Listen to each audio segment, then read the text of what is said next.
তার স্ত্রীকে ডেকে ডেকে বলে, উম্মে মাবাদ, একটা বিষয় তোমার কাছে এখন পর্যন্ত আমি বলি নাই। আমি তাওরাতের মধ্যে পড়েছি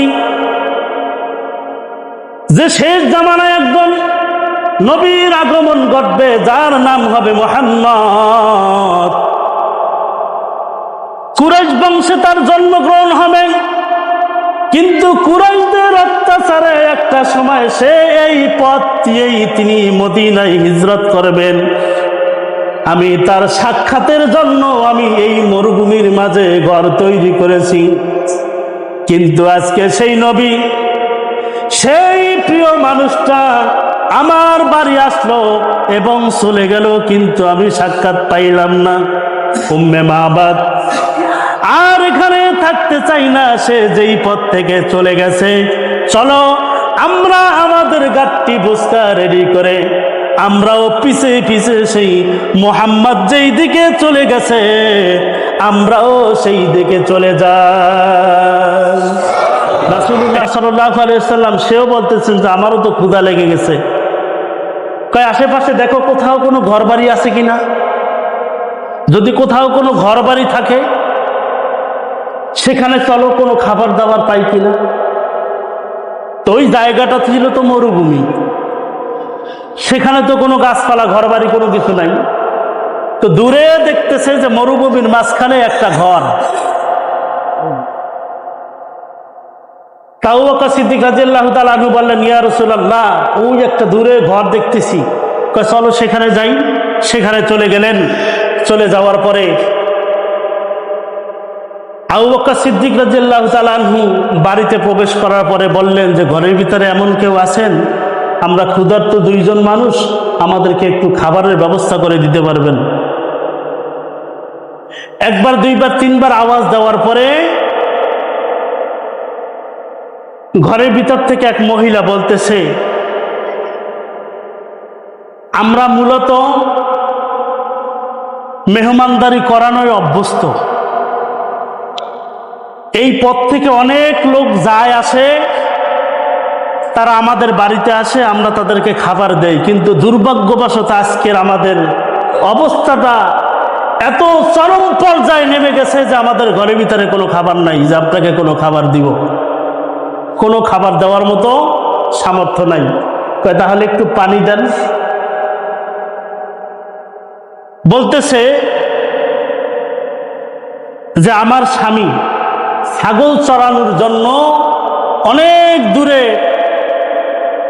চলে যায়, সেখান থেকে দৈনিক 1 মস্ক করে পানি আনে, সেই পানি আমরা সারাদিন খাই, কিন্তু আমাদের ঘরের ভিতরে যেই পানি ছিল সে পানিও শেষ হয়ে গেছে, আপনাকে পানিও আমি দিতে পারবো না।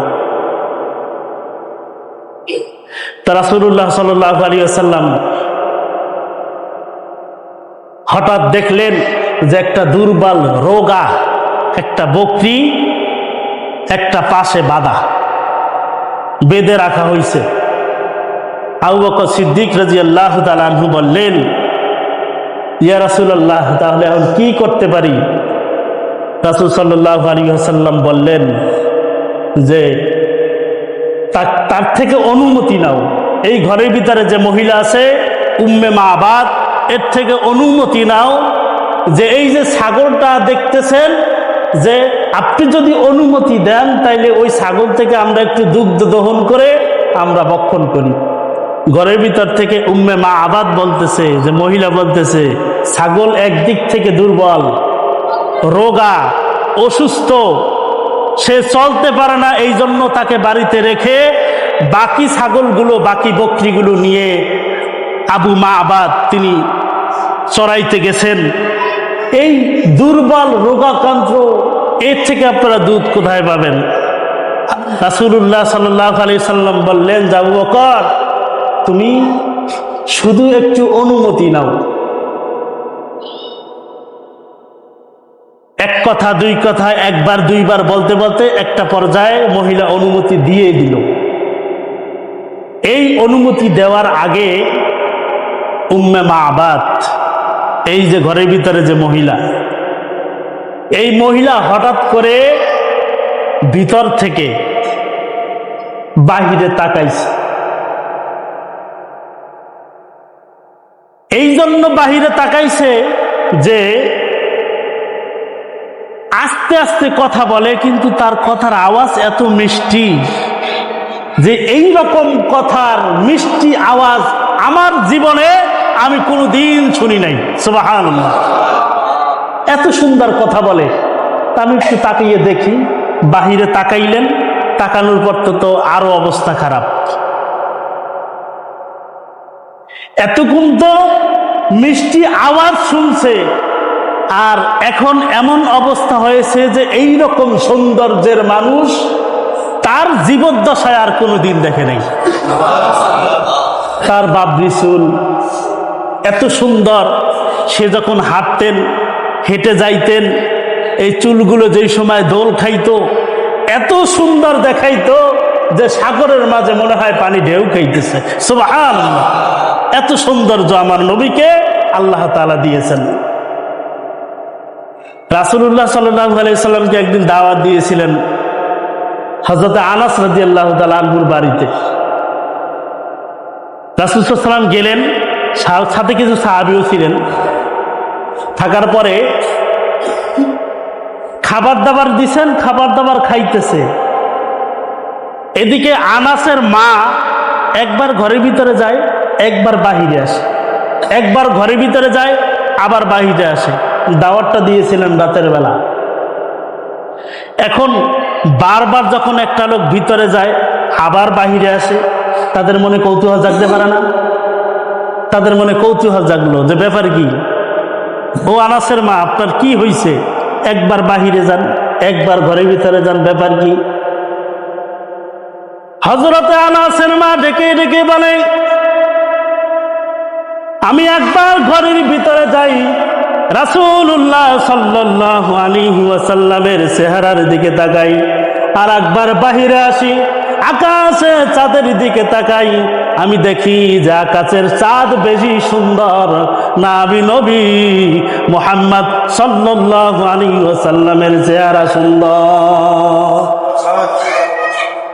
সে বারবার যাইতেছে আসতেছে, কিন্তু চেহারা নির্ণয় করতে পারতেছে না যে চাঁদ বেশি সুন্দর না আমার নবী বেশি সুন্দর। কয়েকবার এইরকম পায়চারি করার পর উনি বলল যে চাঁদের চাইতেও আমার নবী বেশি সুন্দর। সুবহানাল্লাহ।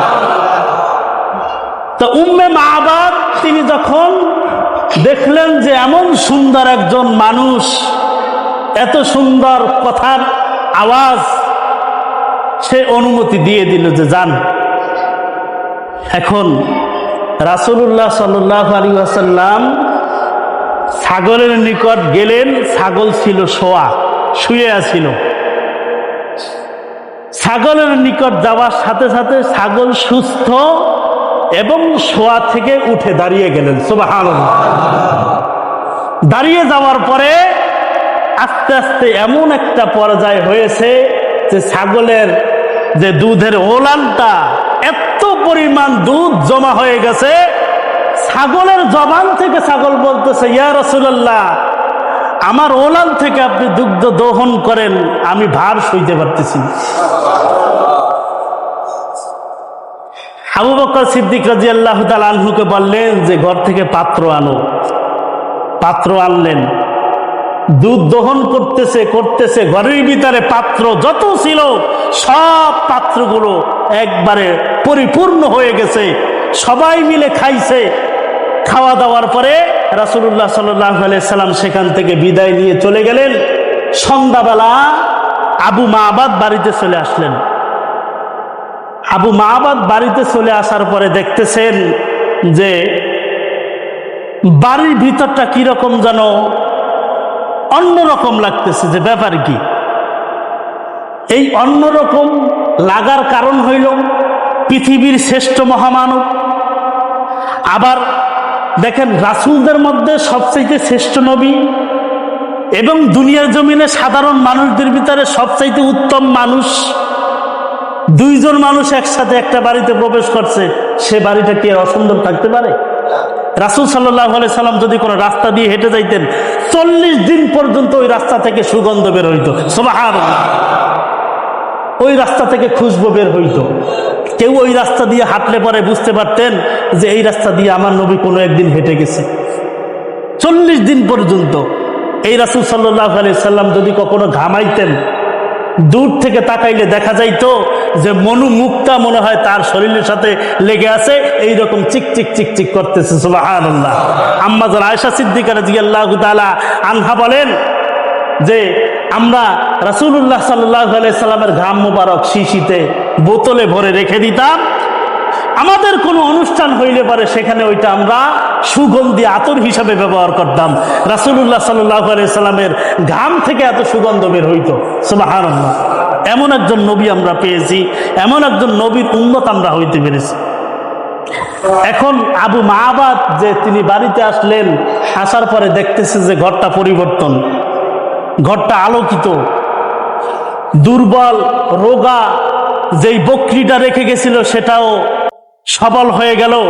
ঘরের মধ্যে প্রবেশ করলেন, বললেন যে কি ব্যাপার, কি হইল? কেমন যেন পরিবর্তন পরিবর্তন লাগতেছে। আমি কি আমার নিজের বাড়িতে প্রবেশ করছি না অন্য কোনো বাড়িতে প্রবেশ করছি? আবার এটাও বলতেছে যে এখানে তো আর ঘর বাড়ি নেই, তাহলে আমার ঘরেই আমি প্রবেশ করছি।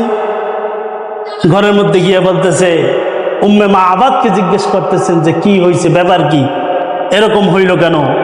তখন বলতেছে উম্মে মাআবাদ যে আজকে আমাদের বাড়িতে এইরকম দুইজন লোক প্রবেশ করেছিল। উম্মে মাআবাদ তাকে জিজ্ঞেস করলেন, আবু মাআবাদ, যে যেই দুইজন লোক প্রবেশ করছে তাদের বয়স কিরকম? উম্মে মাআবাদ বললেন যে একজন যুবক মানুষ আর একজন বয়স্ক মানুষ। তাহলে তাদের চেহারা সুরত কেমন? আবু মাআবাদ জিজ্ঞেস করার পরে উম্মে মাআবাদ বলতেছে তাদের চেহারা সৌন্দর্য আমি এই পর্যন্ত এই দুনিয়ার জমিনে কখনো এইরকম সুন্দর মানুষও দেখি নাই, এইরকম সুন্দর কণ্ঠ আমি এখনো শুনি নাই। আর তার চেহারার সৌন্দর্যের বিবরণ আমার মতো মানুষ আমি দিতে পারবো না, তার চুলের সৌন্দর্য আমি দিতে পারবো না। এইরকম ভাবে মানে এত সুন্দরভাবে গুছিয়ে বলছে। তা আবু মাআবাদ তখন বললেন যে আমার বুঝ হয়ে গেছে। তার স্ত্রীকে ডেকে ডেকে বলে, উম্মে মাআবাদ, একটা বিষয় তোমার কাছে এখন পর্যন্ত আমি বলি নাই। আমি তাওরাতের মধ্যে পড়েছি যে শেষ জামানায় একজন নবীর আগমন ঘটবে, যার নাম হবে মুহাম্মদ। কুরাইশ বংশে তার জন্মগ্রহণ হবে, কিন্তু কুরাইশদের অত্যাচারে একটা সময় সে এই পথ দিয়েই তিনি মদিনায় হিজরত করবেন। আমি তার সাক্ষাতের জন্য আমি এই মরুভূমির মাঝে ঘর তৈরি করেছি, কিন্তু আজকে সেই নবী, সেই প্রিয় মানুষটা আমার বাড়ি আসলো এবং চলে গেল, কিন্তু আমি সাক্ষাৎ পাইলাম না। উম্মে মাআবাদ আর এখানে থাকতে চাই না, সে যেই পথ থেকে চলে গেছে, চলো আমরা আমাদের গাড়ি বুসকা রেডি করে আমরাও পিছে পিছে সেই মুহাম্মদ যেই দিকে চলে গেছে আমরাও সেই দিকে চলে যাই। একটা পর্যায়ে সেখানে গিয়ে তারা কালিমা পড়ে মুসলমান হয়ে গেলেন। সুবহানাল্লাহ।